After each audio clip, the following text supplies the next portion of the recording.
Good morning, Wabash. Speaking today at Pioneer Chapel is Greg Castanias, class of 1987, with his talk titled The Wabash Fraternity.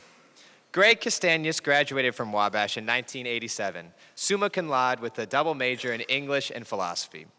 A 1990 graduate of Indiana University's Moore School of Law, he is a partner at the global law firm of Jones Day, where he argues cases in the U.S. Supreme Court and in courts all over the country. Greg is a past president of the National Association of Wabash Men and now serves on the college's board of trustees.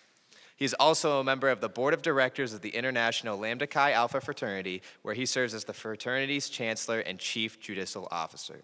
Please give a warm welcome to Greg Castanias.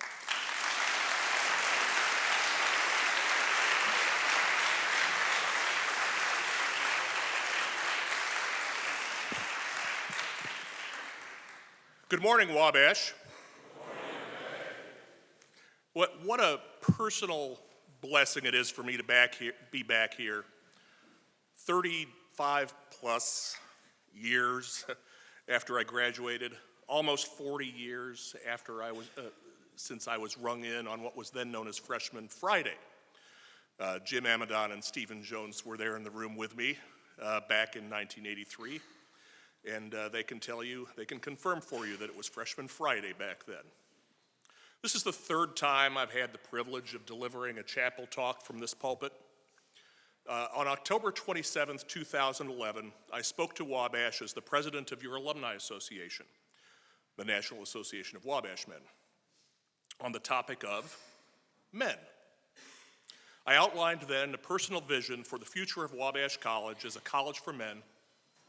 And I concluded that, and I quote, "It is critical to the world that Wabash College continue to thrive and to carry out its mission as a small liberal arts college for men." I returned to the pulpit here a year later on October 18th, 2012, in my second and final year as the president of the NAWM. Then I gave a chapel talk that was entitled Free.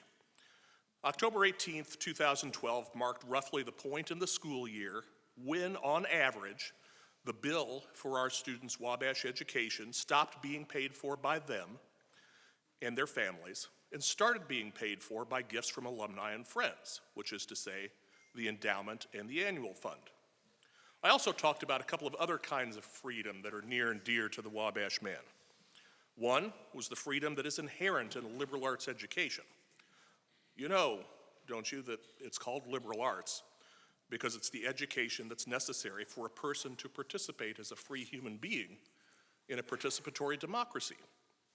Liber, the Latin word from which we get the term liberal, means free.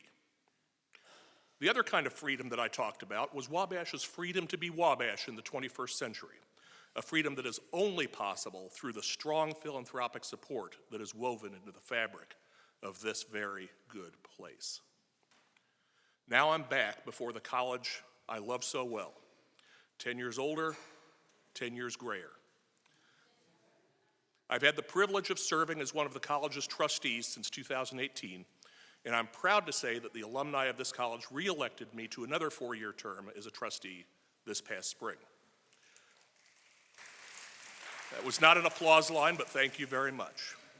This good old place does get into your bones, and it stays there. But another thing happened to me in 2018. I was elected to the board of directors of the International Lambda Chi Alpha Fraternity that summer, and I was reelected by the General Assembly of Lambda Chi just this past July for another 4-year term. I've served since the outset of my service in 2018 as that fraternity's chancellor and chief judicial officer. It is those two parallel experiences, Wabash trustee and fraternity director, that gave me my topic for today, the Wabash Fraternity. I've learned a lot about the very notion of fraternity from my time at and service to Wabash. And I think I've learned a lot more about Wabash and what it can be from my service to my fraternity. I want to spend my few minutes with you this morning sharing some of the things I've learned about Wabash, about fraternity, and about what I call the Wabash Fraternity over the past 4 years. I'll start by framing my Wabash experience for you. As I mentioned, I started here at Wabash 39 years ago in the fall of 1983. We had 202 new students in the entering class, and out of those entering students, 81% of us joined one of the then 9 fraternities on campus. Last year, that percentage was under 50%. This year, I'm told the number's about 54%. Wabash is still far more Greek than most other colleges or universities, but this downward trend over the years is consistent with a national downward trend in fraternity involvement. What's happening to drive down that interest in fraternity? Some of it, the data suggests, is generational because of some attitudinal changes in more recent generations of college students. Studies suggest that the generation that's represented by guys like you are less excited about communal living as a general matter. That your communities, as they exist more in the palm of your hand through the apps on your phone and less in person, and so on. But I'm not sure that it's fair to say that it's just a generational thing, because as Americans, all of us have become more siloed, more atomized than we once were. When I was growing up on the north side of Indianapolis in the 1970s, it wasn't unusual for neighbors to stop by my parents' house for a drink in the evenings, and that drink might turn into a spontaneous dinner invitation. I have some fond memories from back then of having a Friday evening that we thought was going to be a quiet family dinner for 4 of us, only to end up with a raucous dinner or cookout with 4 or 5 families, parents having cocktails at our house, the kids playing outside, and just happening spontaneously. That doesn't happen anymore. It doesn't happen where I live. The political scientist Robert Putnam noted this change in his 1995 article, which he turned into a 2000 book called Bowling Alone. He observed in this book that there had been a serious decline in membership among traditional civic, fraternal, and social organizations, and he used the example of bowling leagues to make his point.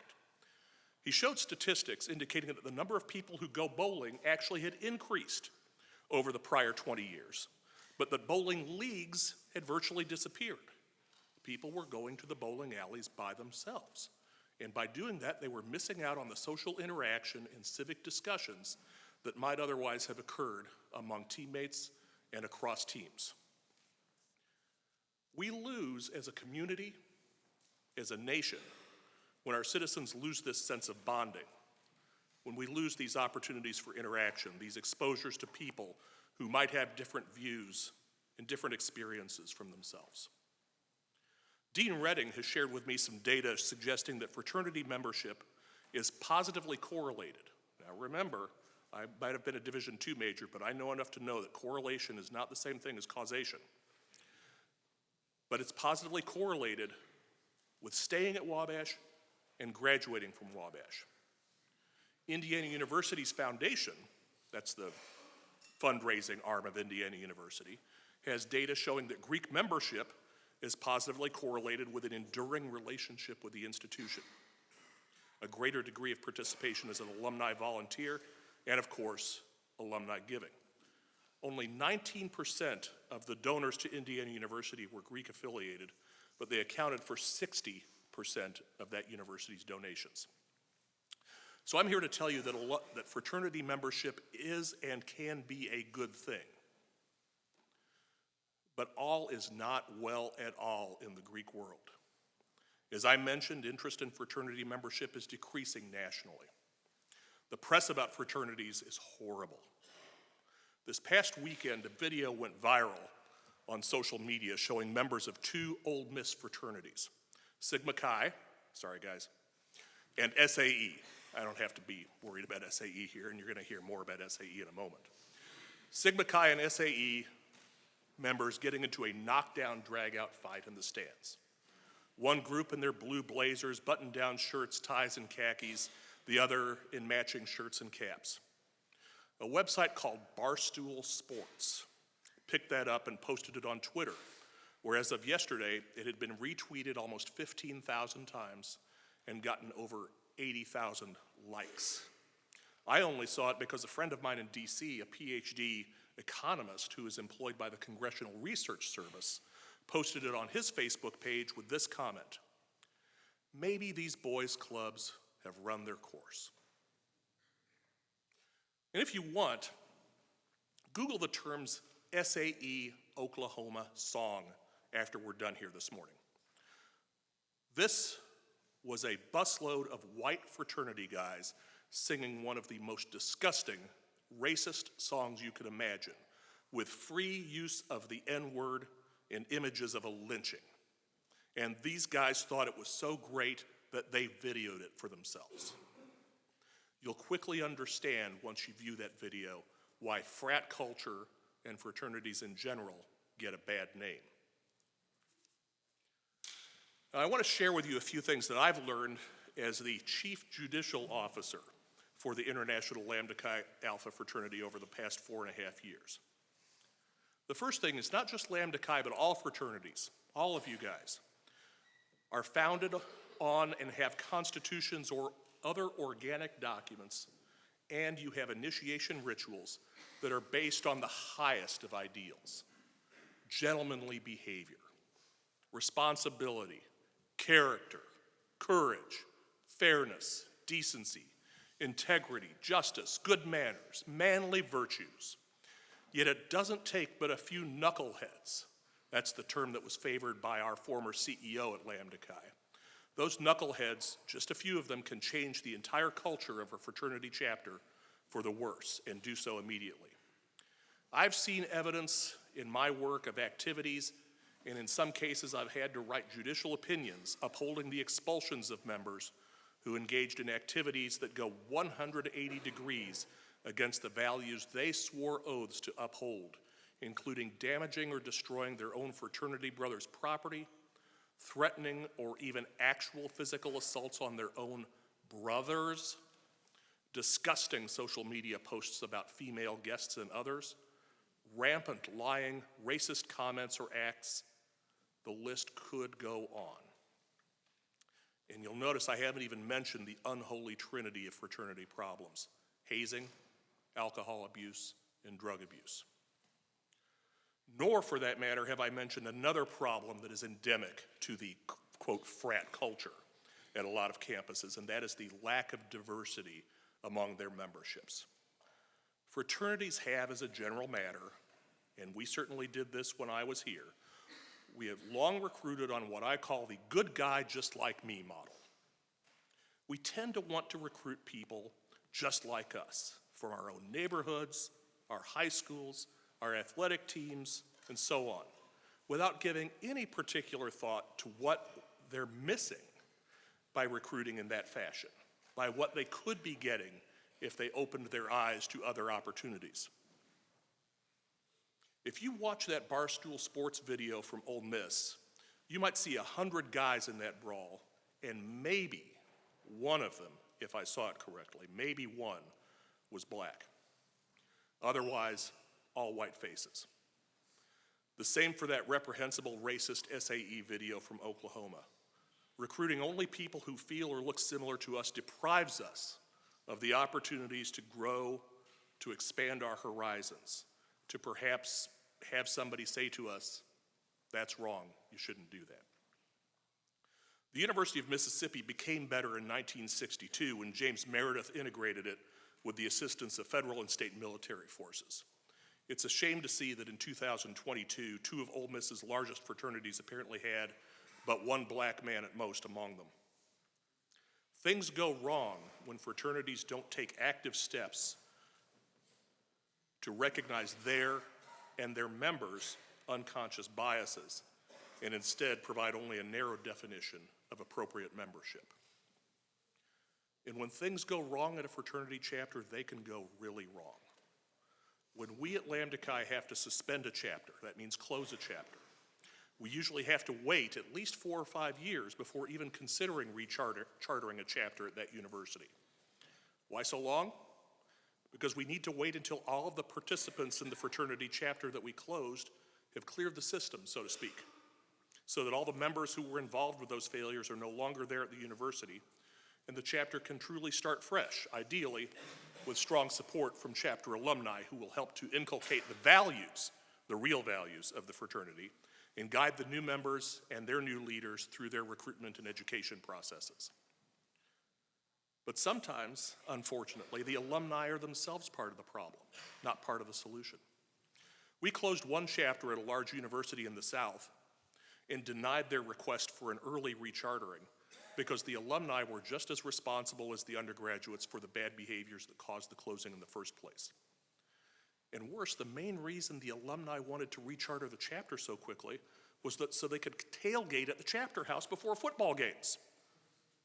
I can promise you that unless and until that chapter gets a core group of value-aligned alumni together to help restart that chapter, that fraternity house will either sit empty or have to be leased to another fraternity or sorority. John Heckinger is a reporter for Bloomberg.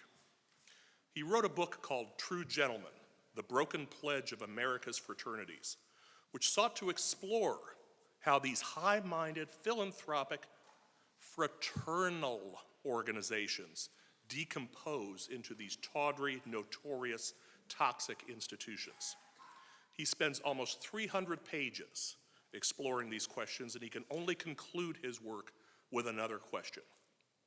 Here's the last paragraph of his book. In this book, I have chronicled the ways in which fraternities have failed to live up to their words. Many members have chanted noble pledges out of obligation. They have even forced teenagers to memorize them under penalty of paddle or worse. But I have also met leaders who believe that the brotherhood must stand for more than fireball shots. They can imagine a reinvention of the fraternity, a disentangling of the best strands of the past from the worst. Displaying a characteristic kind of American optimism, they ask themselves, what if a man's deed really did follow his word, and brothers, in fact, lived as true gentlemen?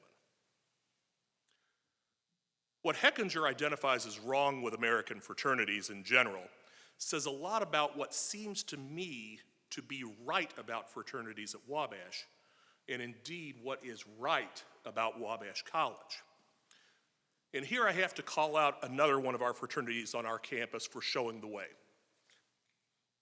Adam is a Delta. I learned this morning. There are clearly men of Delta Tau Delta here. Congratulations to you. As many of you know, the Delta chapter house here had to be closed in the wake of a series of unfortunate incidents culminating in a student death in 2008 at homecoming. That was a precipitous fall from what Delt was in the 1980s when I was here. They were an excellent fraternity and produced many outstanding men and leaders, including my friend, the late Jim Demos, former president of the National Association of Wabash Men. But in the wake of the events culminating in 2008, Delta Tau Delta was closed. The Delts were gone from this campus for a number of years. Its house was renamed Cole Hall and used as independent housing. In 2016, 8 years later, Delta Tau Delta began the process of returning to Wabash with robust alumni support, and today they, by all accounts, appear to be, which means things can change, guys, keep it in mind, they appear to be representing themselves as the scholars and gentlemen that we all hope to aspire to. Strong recruiting classes, top 3 fraternities, and GPA. All of Wabash, including the other 9 fraternities, should tip their hat to the Delts for their successful return to campus. Now that you've gotten that out of your system, there's a but. But every time you walk or drive by the Delt House, remember that it stands there as monument to this lesson. No matter how good a fraternity is, at a moment in time, it will not take long to circle the drain if the undergraduates and alumni are not constantly vigilant about living their values and holding their members accountable for their transgressions against those values. This is fraternity as it can be done. It is fraternity as it should be done. And this is the lesson that fraternities can learn from Wabash College, or, as you could think of it, the Wabash Fraternity. I joined the Board of Trustees, as I mentioned, 4.5 years ago. Wabash has been a part of my life for close to 40 years now. I guess, actually, if I include my recruitment from high school, I can say exactly 40 years, since it was 40 years ago this month that I was invited to attend a dinner at then-President Louis Salter's home here for budding national merit finalists. That's when I visited the campus for the first time and knew I was going here. But despite that, despite that long relationship with Wabash that I've had, I really wasn't sure what to expect from joining the Board of Trustees or being a trustee. Now let me tell you a bit about that. The word trustee means exactly what it sounds like. A trustee is someone who's been entrusted with a duty of care over an institution, someone to be relied upon. And the 30-some men and women who make up that Board of Trustees take their job seriously. I'll be back here with them on campus in a couple of weeks, and we'll have some serious discussions about the building and grounds plans for the college, the academic and student affairs of the college, the investment strategies for our endowment, the way we're going to recruit and publicize the college, and so on. We'll have some fun with each other too along the way, this collection of men and women from all corners of the world. And among the alumni, representing all or almost all of the college living units, fraternities or not. These are my brothers and sisters in this Wabash fraternity. But the trustees are just a microcosm of the Wabash fraternity. When you leave Wabash and find yourself living in Indianapolis, or Chicago, Cincinnati, New York City, Washington, D.C., where I live, or Denver, California, you'll find yourself in a community where there are a smaller number of Wabash men, Wabash alumni, I should say, but you will find each other through the Wabash alumni clubs that are located all over the place. And you'll quickly see at that point that whether you were a Lambda Chi, a Delt, a Fiji, or a Beta, or even an independent, you will be part of the fraternity of Wabash. And even committed spouses and partners come into the Wabash fraternity. Tomorrow night and Saturday, a group of Lambda Chis from all ages and corners of the country and their spouses and partners will gather to celebrate the renovation of the Lambda Chi property here and to dedicate the dining area in the name of a great Lambda Chi, an even better man, Julius Butch Alberico, class of 1970. Point of personal privilege, let me give you a word about Butch. He was 17 years my senior, and he passed away too soon, almost 9 years ago. But he and I became good friends late in life. Social media may indeed be hell sites, but if there's any good that comes of it, it's the ability to reach across distance and generations and make authentic friendships and keep up with the daily lives of people across time and space like that. Butch was, when he was a student here, what the Lambda Chis used to call, and some of your fraternities may still call, the pledge trainer.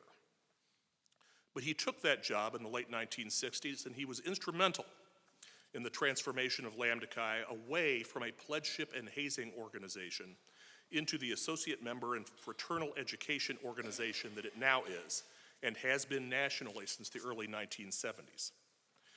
If you and other fraternities or independents have ever wondered why Lambda Chi doesn't have pledges but instead has associate members, Butch is a big reason why that came about on a national level and why it came about so successfully 50 years ago. Each of your individual fraternities and Wabash College as a whole, you have your own Butch Albericos. They are your trustees, alumni advisors, faculty advisors, people who give of their busy lives for your benefit. They are the ones watching over you, providing you with guardrails of advice and counsel so that you will thrive, that your individual fraternities will thrive, and that this college will thrive. You, undergraduates, are all a part of this Wabash fraternity now, and you will be for the rest of your lives. But you are also trustees. Trustees with a lowercase t, but just as important. Maybe and probably more important than the capital T trustees on the official board. You younger members of your fraternities are responsible for finding and educating the next group of your members. You senior members are responsible for making sure you are leaving your institutions better than you found them. As you become alumni, your responsibilities remain, both to your fraternities and to the fraternity of Wabash. I believe very much that this is why the fraternity system is stronger at Wabash than it is at so many other institutions. We take ownership of our institutions, our big ones and our small ones. Big like the college itself, and small, more bite-sized like our fraternities. Caden Beckwith, who you know and who is here, is a member of Lambda Chi's Student Advisory Committee, and he was just elected to serve as one of the student members of our International Board of Directors, along with me, 8 other alumni, and 3 other student members. At least 2 other Wabash College Lambda Chi's have served on the International Board of Directors in the past. The Fiji's National Fraternity just honored recently graduated senior Adam Berg as its most outstanding senior nationwide. Jeremy Vanskoy, class of '03, was elected to the Delts National Board of Directors to start in March of next year. Bob Grand, class of '78 and a fellow trustee, served for many years on the Beta's National Board of Directors and as chairman of the Beta Theta Pi Foundation. These men exemplify exactly the duties of trust and ongoing service that I've been talking about this morning. Let me wrap up by returning to some themes. Fraternities, if they live up to and enforce their high-minded ideals, can be great. They can be massive contributors to the educational institutions where they reside and contributors to the educations those institutions provide. They can teach young men things like civic self-governance. After all, when I was an undergraduate, my formal education, which took place primarily in Center and Baxter Halls, was supplemented by a very practical education at 515 West Jennison, where I learned how to run a small business, how to hire and supervise an employee, a fraternity cook, how to adapt my leadership skills by working to get 50-some men with diverse and even at times divergent interests to act for the common and greater good, and how to recruit for the future and inculcate a set of values that would ensure that the next group of brothers carried on in the best traditions of the place. And I left in 1987 knowing that I would truly never leave, as I knew even then that I would have trustee-like obligations to the next generation of Wabash students to make sure that the Lambda Chi experience was available for them, to make sure that the Wabash College experience was available for them, and to make sure that both institutions were at least as good, if not better, than I found them. But, as I've said, fraternities can also be awful frat boy experiences, the kind that my PhD friend calls boys' clubs, that don't really seem to have much redeeming social value. That happens when institutions fail to live up to their values and fail to use the powers of persuasion, shame, and education to foster those values in daily application. The Wabash Fraternity, the term I have used today to refer to Wabash College, has endured for close to 200 years on a few basic principles. The gentleman's rule. Scientiae et virtuti, translated literally from the Latin as knowledge and virtue, or more colloquially, as know-how and guts. We enforce those standards among ourselves with the help of our professors, our administration, and our trustees. We engage in a ton of self-correction on a daily basis. If you're in a fraternity here, take that lesson to heart as you return to your living unit. If you're not in a fraternity, those lessons are no less valuable here, and they will be valuable for the rest of your life. One last comment. Harvard's Dr. Putnam warned us about the breakdown of civil society that was coming from bowling alone and engaging with our devices rather than with our communities. We see it today, particularly in this election season, as we fly our tribal flags and watch political attack ad after political attack ad on television. There's not a lot about what anybody stands for in those ads. It's all about who we've been taught to hate. It's the same hatred that you'll see in that terrible racist SAE video from Oklahoma. For a country that has as the roots of its foundational document the three simple words, we the people, we are disintegrating into a bunch of app-facing I the persons. The fraternity and the Wabash Fraternity stands as a potential antidote to this disintegrating atomization of society. But it's only potential. For it to be actual, we must not only stand for our values, but we must live them and enforce them with the powers of example and persuasion. Start small while you're here, gentlemen. Fraternity, student organizations. Then go out into the world and show people that there is great value and great power in being part of something values-based, where we are a part of something far greater than the sum of our individual atoms. That is fraternity at its best. That is Wabash at its finest. It taught me how to be a partner in one of the finest law firms in the world. It could be America and we the people as well. I don't ask you from this pulpit to change America or the world, at least not immediately. But you can at least make your corners of the world better by remembering those values, living them yourselves, and expecting the same of others. 52 years ago, with our country in the throes of division and the Vietnam War, a man of 22 tender years, but somehow possessed even then with the wisdom of the ages, having bushy hair and long sideburns, addressed his graduating class here at Wabash. And he said something similar. And he concluded, perhaps we will act more honorably than we expected we would. We'll have a lot of fun along the way. It wouldn't be a bad life. That man was an independent while he was here at Wabash, but it's clear that even then, he understood. We are not atoms. We are we. We, the people. We, the Wabash Fraternity. With that, I thank you for your time and attention.